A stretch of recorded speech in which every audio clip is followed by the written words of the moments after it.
Happy New Year. I took a little time off to myself yesterday, and I decided to take a moment to go live and see if any of my people are out there.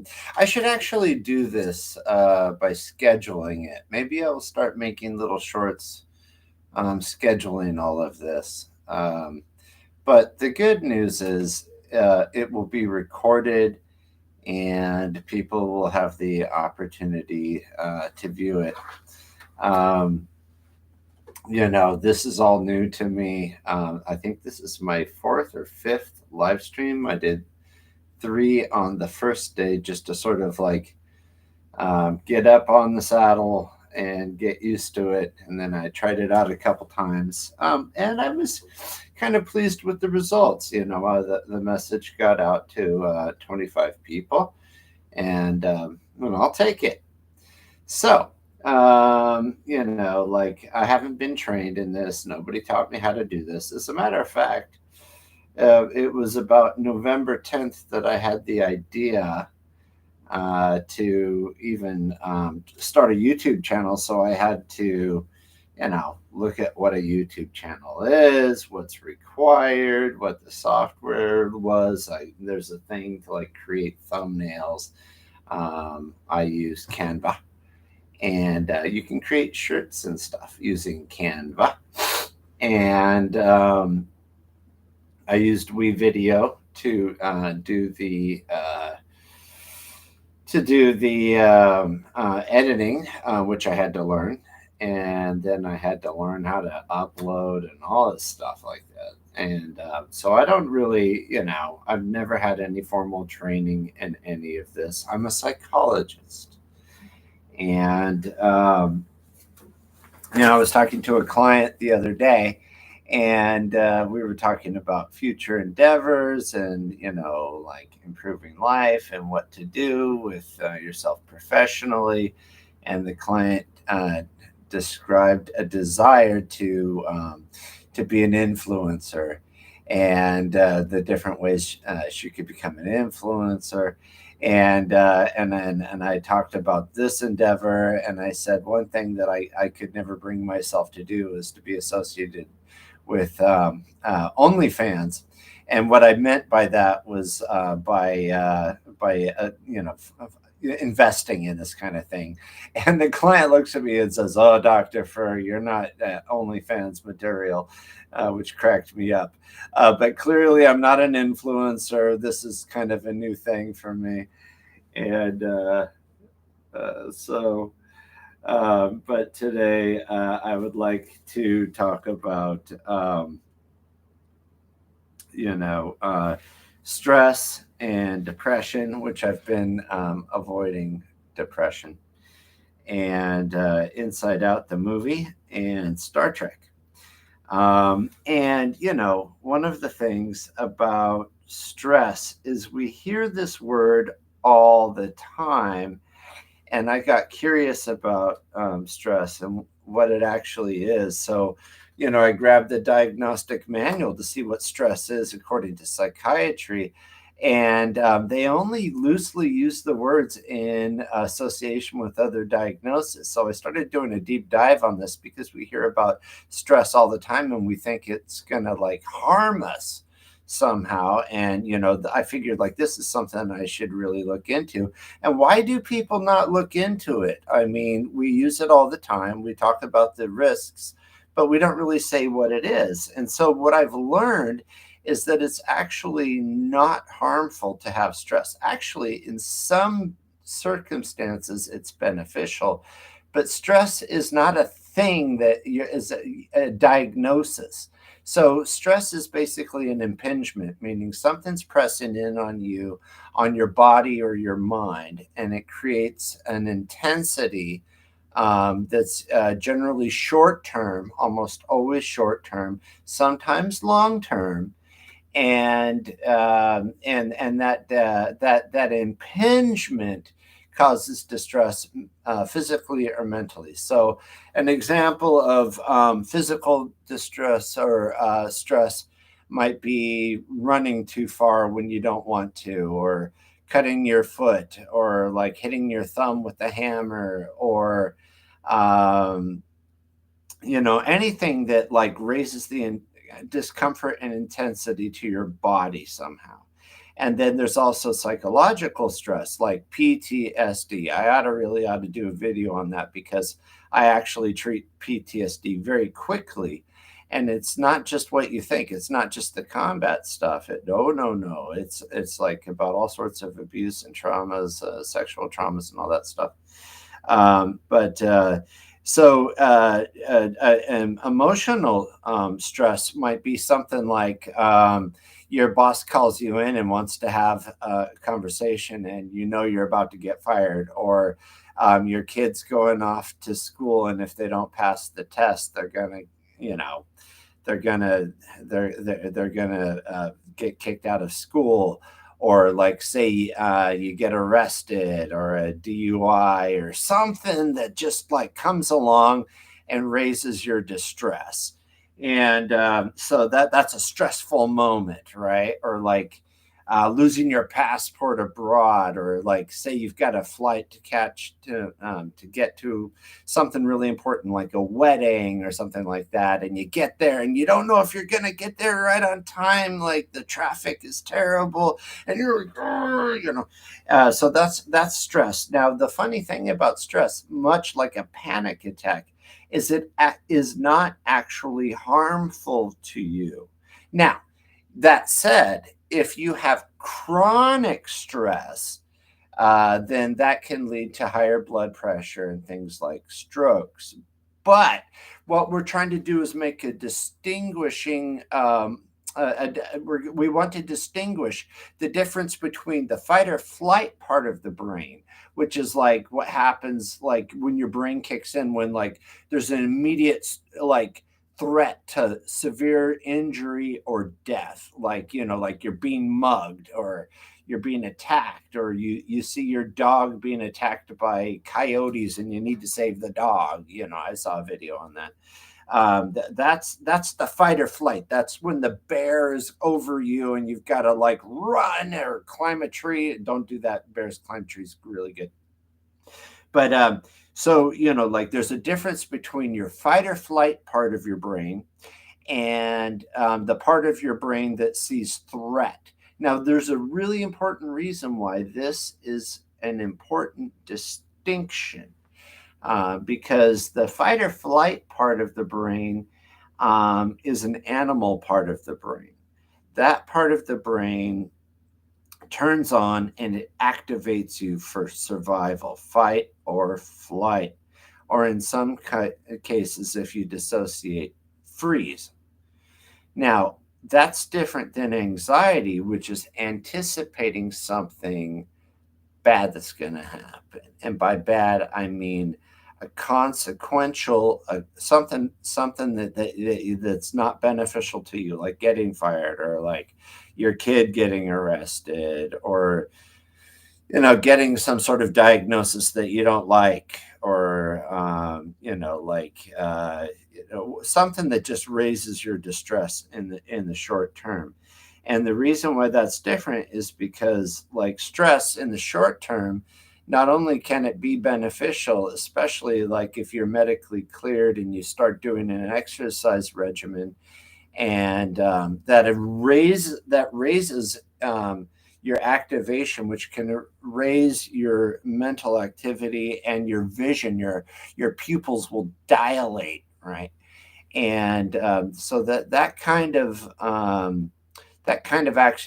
activation is good. Short-term stress can also be very inconvenient, but it's not dangerous because it will pass. Your mind has like your brain has two parts. It has one part that activates you and one part that deactivates you.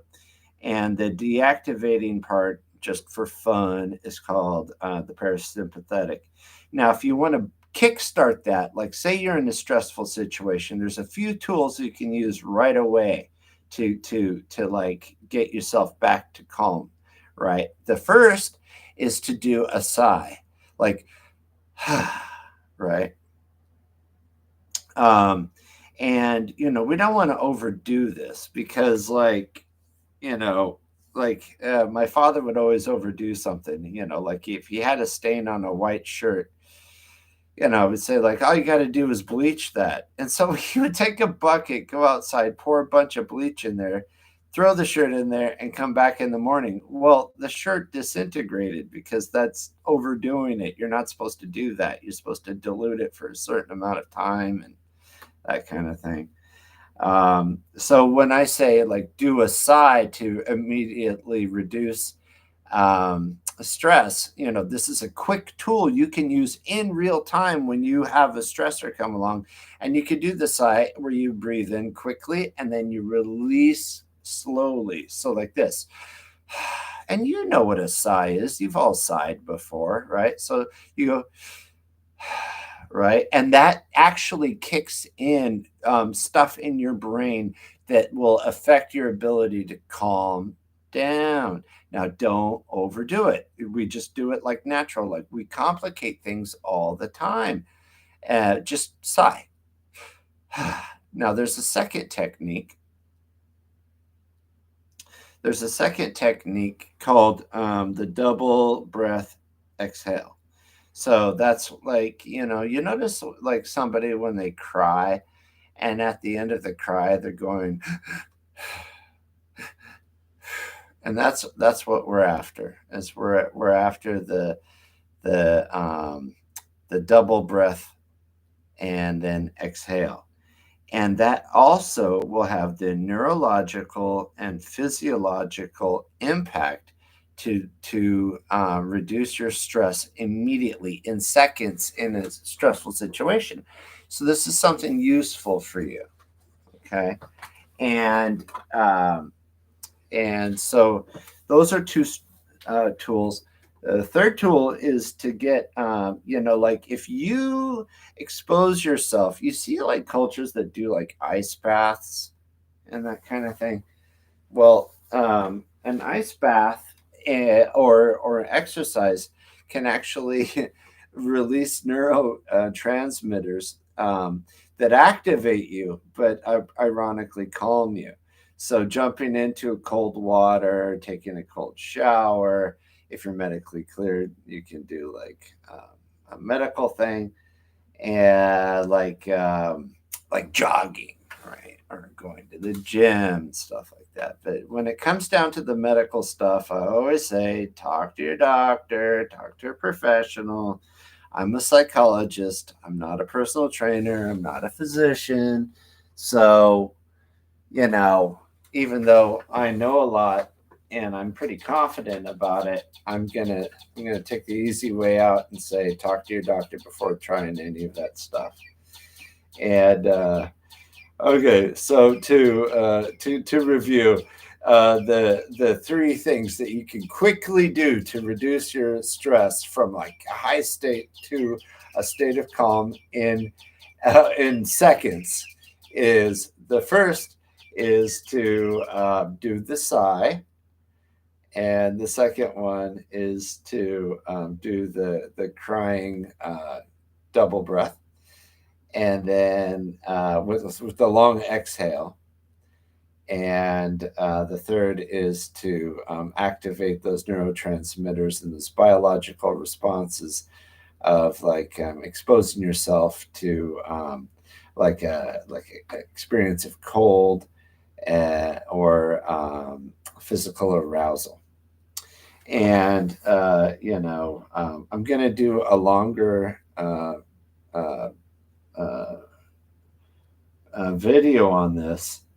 Um, and so this is the kind of thing that you can do on the fly. Like one of the criticisms that people have, and I have it too, is that you can't sit there and meditate. Like say you're watching your friend being arrested, or your parents being arrested, or if like there's like like a plane to catch, and you're really distressed. Well, you don't have the luxury to sit down and get into a lotus position and hold your fingers up in that stereotypical fashion and do mindfulness breathing. I mean, that's just not practical. I actually believe that if you practice mindfulness enough, and by the way, I don't believe that mindfulness, in my definition, because my definition focuses on the immediate. My definition focuses on the immediate, but you can do it on the fly. You can do it on the fly.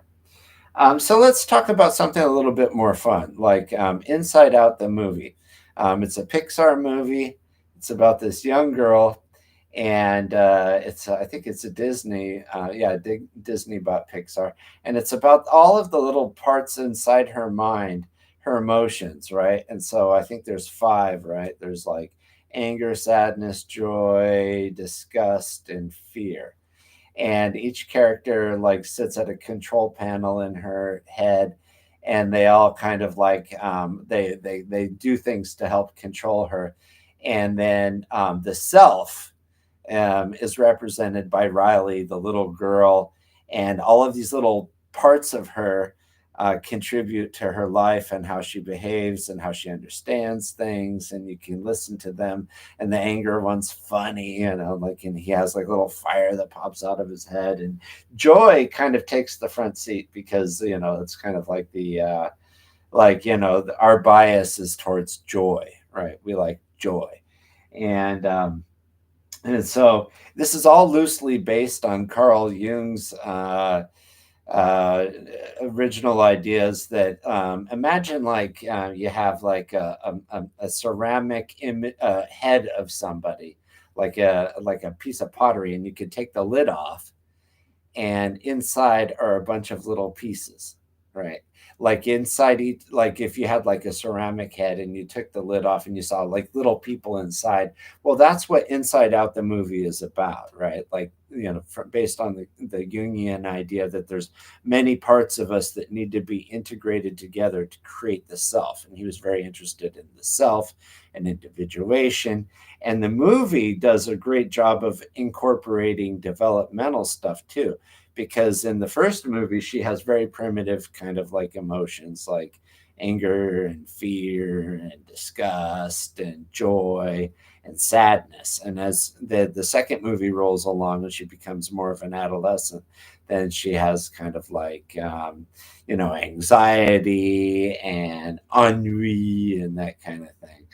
And so, like, a derivation of Jung's theory would be that inside of us are all of these different experiences, and our relationship to them can direct how we go about our lives and our business and get our needs met.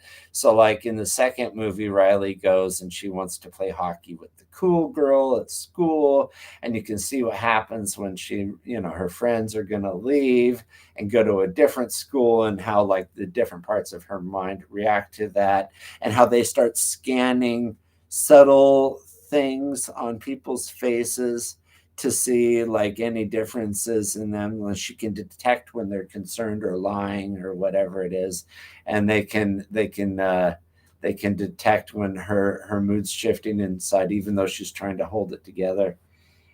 And so, Inside Out does a really good job on that, and I'll do a video on that as well.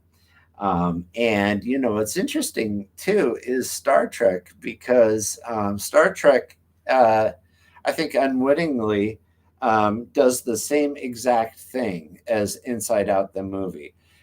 There's the bridge where the captain is, and in this case, the captain would be Riley, the self, the executive that makes all the decisions. But on that bridge is like the counselor, the navigator, the science officer, the security officer, the communications officer. So all of these pieces come together to form, the enterprise, right? Which is a great name. Um, because we all have lives full of enterprise, and what we're going to do with our lives, and are we aware of it, that one way or another we are engaging in this enterprise called life. And each day is a gift. And then until somebody comes along and invents some way to prolong our lives beyond that which we experience now, it's a gift, and just like anything else, it comes and it peaks and it wanes and it goes away. And what are you going to do with the time that you have, right? Um, and so, what's interesting in Star Trek too is you can see the especially in Star Trek the second generation, there's like an android, like in the original one there's Spock, right, and he's the Vulcan, and the Vulcans pride themselves on logic and not emotion, and they control their emotions. And you'll see that um, a lot of well-meaning therapists and neurologists today will talk about controlling your emotions and controlling your experience. And I got to tell you that these well-meaning neurologists and psychologists, when they talk about controlling your experience, with all due respect, are wrong. And in the first iteration of Star Trek, there's the Vulcan who's struggling with his emotions, and then they've learned to like live a peaceful life on their planet by controlling their emotions. And then Star Trek: The Next Generation, you get a similar character, except for he's an android created by this like mystical doctor, and and he is an android who wants to be human, who wants to experience emotion, and tries to learn what it's like to socialize and be amongst people and be like them. What's interesting is that you later learn on that he's the second version. He's like 2.0 of an android that was created by this mystical doctor. And the first android came complete with emotions, but he was like bad AI. Like he used his like superpowers, super strength, and super intelligence, and he did harm. So they deactivated him and he recreated Data like a just like a human, that like is human almost in every way except for no emotions. And Data wants to socialize and be like humans. And you see that kind of that interplay of the bridge of the Enterprise, where the captain is the one in control. There's the counselor for the feelings, there's the communications officer, there's the security, there's Data, the intelligence devoid of emotion. And wouldn't it be nice if you could just turn your emotions off sometimes, at the flip of a switch? Well, in one episode, um, the evil android that has emotions has like a little chip that he can use to activate emotions in his android brother that doesn't feel emotions. And he gives him kind of like anger and hate. And this catches the android off guard. He's fighting like these bad guys, and then while he's trying to fight the bad guys, all of a sudden he feels this swell of anger and hate, and he's confused by it. And it's just a trick because the other guy is like imposing these emotions on him. And so he goes to see the ship's counselor, who's basically the psychologist for the ship. And she, I need to go back and review the episode where and I believe that they did a really good job of researching all of this stuff from a psychological point of view. And she said, well, you're just experiencing the negative emotions. And then he says to her, well, counselor, you said there are no negative emotions. And I should go back and see what her response was. Um, But I agree, there are no negative emotions, right? That these are all things that happen within your mind, and they're part of being human. It's when your relationship to those emotions create problems. Almost every diagnosis in the Diagnostic and Statistical Manual, they end a diagnosis with impairs social and occupational functioning, meaning it's a problem, right? So emotions are not necessarily the problem. Anxiety is not necessarily the problem. We were talking about stress before, and how chronic stress can lead to things like high blood pressure and strokes. But if you're having adrenaline every day, that means your relationship to your emotions, much like in Inside Out, right? Her relationship to these different emotions and experiences.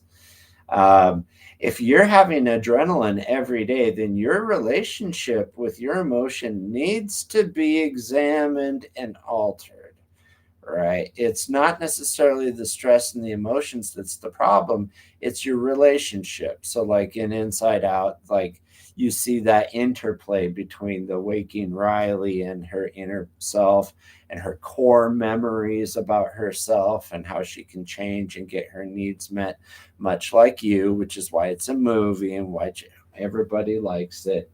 And depression is not necessarily a bad thing. Now, you'll notice that people really kind of dodge this one. And I've been dodging it too, to be honest with you, because it's a touchy one. Because depression, one of the diagnostic features is suicide, right? So, like, how do we talk about this in a way um, that addresses a very uncomfortable situation? And, a lot of people struggle with theoretically, and people like neurologists and physicians, they'll just say, hey, take this medication and reduce the symptom. Well, it's not that simple, because the medications don't work on everybody. B, they have side effects. C, you got to be on them for the rest of your life. But most importantly, it doesn't tell you how the depression got there in the first place and how to deal with the depression, right? So just taking a pill and reducing the symptoms, that sounds like a great idea. But, like Inside Out, the movie, how do we address the inner parts of ourselves so that, like I said about the diagnosis, that the depression isn't a problem? Much like stress, it a little bit comes and goes, and that's appropriate. My friend last night lost her grandmother. She's supposed to be sad. If she stayed sad for a year, then that means something's going on that's not within normal limits. Something needs to be addressed inside of this person at that point it's not about the death at that point, it's about the internal relationship of that stuff in her head, like a dysfunction, like on the deck of the Enterprise, like the different characters running the ship aren't running it right. And so then that's where the psychology can actually be of service. And depression, what depressed people really need? Depressed people, in a nutshell, don't need to be told to snap out of it or anything like that. What they need is kindness and understanding. Now, that's not indulging them, right? We don't want to, because some people get like what we call secondary gain. If I'm sad, then everybody comes along and does nice things for me. That's not a way to live life. If you have natural, normal depression, and some of it is biological and needs medication, or strategies like a body in motion stays in motion, and that's great for depression. But they just need basic kindness and gentleness if they're like an average person going through something that's really sad. then it's time to be patient with them. And it's really hard to be with someone who's sad. It's not like anxiety where like, bam, I've got a plan for you and we can chart this right away and get you through there. And the CBT people, the cognitive behavioral therapists, they have like the little measures, and they have the, not little measures, I don't want to sound diminutive, but they have like a really simple model, and they try and undistort your distorted beliefs, which are making you depressed, that the future is a hopeless thing. And we could point out how it's not. And then, you feel like you can't do anything right. Well, we can point out where you did do things right and how can you do things better. And the world isn't necessarily against you in a hostile place. Like sometimes things happen that are advantageous and sometimes they're not advantageous, and we have resources generally. Even if you're on your deathbed, that doesn't necessarily have to be a depressing thing. Like I mentioned in a previous video, that the old gentleman in the hospital who was going to die any second now because there was a thing in his throat that was going to give way and his blood pressure was going to decrease and he was going to die. And when I asked him, how do you feel? He said, joy, joy, joy, back to Inside Out, right? Like his relationship to joy was very that was very much in play. And I asked him why he felt so much joy.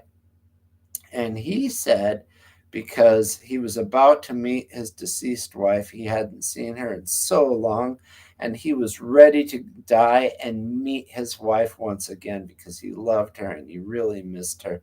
So even in this moment on his deathbed, he was able to find that relationship inside of him to his joy character, like an Inside Out, and live the life that he wanted to. So we've been going on for about half an hour here.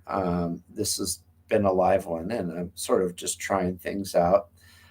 Keep an eye out for long-term, planned out videos.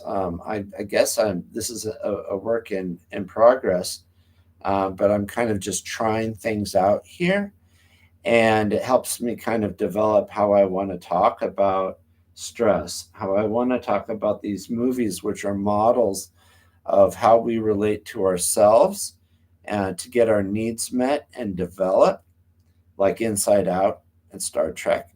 And, when I say Star Trek, I can see like people disappear. So I'll be mindful of that. People don't want to talk about it, but hey, this is being recorded and anybody can like skip through it, right? But I really have an optimistic view of the world that someday we will be like Star Trek, The Next Generation, that we won't need money and that medical science will advance to cure 95% of anything, whether you break a bone, just wave a little wand over there and fix it. And that we can go up to a box and say, I want water, room temperature. And boom, you get water. And you can say, I want spaghetti bolognese, slightly spicy, and a glass of wine, and boom, it'll be there, and it'll all be free. Like that, there's this future that's being depicted in the theaters, but I believe we can get there, and faster than you think. I remember in my AP English class, they were just so smart. Everybody has their strengths and weaknesses. And one kid, being the intellectual guy he was, because we were all trying to like make our mark intellectually and sort of shock people. And he's like, oh yeah, communism would be really, if you did communism, great. Everybody would have a Porsche. Everybody would have like the best house. Everybody, and stuff like that. And I think Star Trek is kind of like an indication of that vision of everybody being provided for is possible, except for might not need to actually work very hard for it. At any rate, so be on the lookout for long form videos about this topic of stress, including those short-term tools that I just discussed. Go back and watch that. And I put out 2 shorts on the tools you can use in seconds to reduce your stress. There's a 15-second one and a one under 3 minutes, and then there's the beginning of this. So there's resources there for you, and the relationship to yourself as displayed in Inside Out and Star Trek: The Next Generation, and the difficulties of discussing depression, because nobody really wants to do it, and it needs to be discussed. I've been trying to be thoughtful about putting it together, unlike this forum where I just sort of turn on the live thing and sort of have a list of things I want to talk about and sort of flesh them out live. And so lucky you get to see me go through that process. But from there, I will stop and wish you a happy beginning to 2025.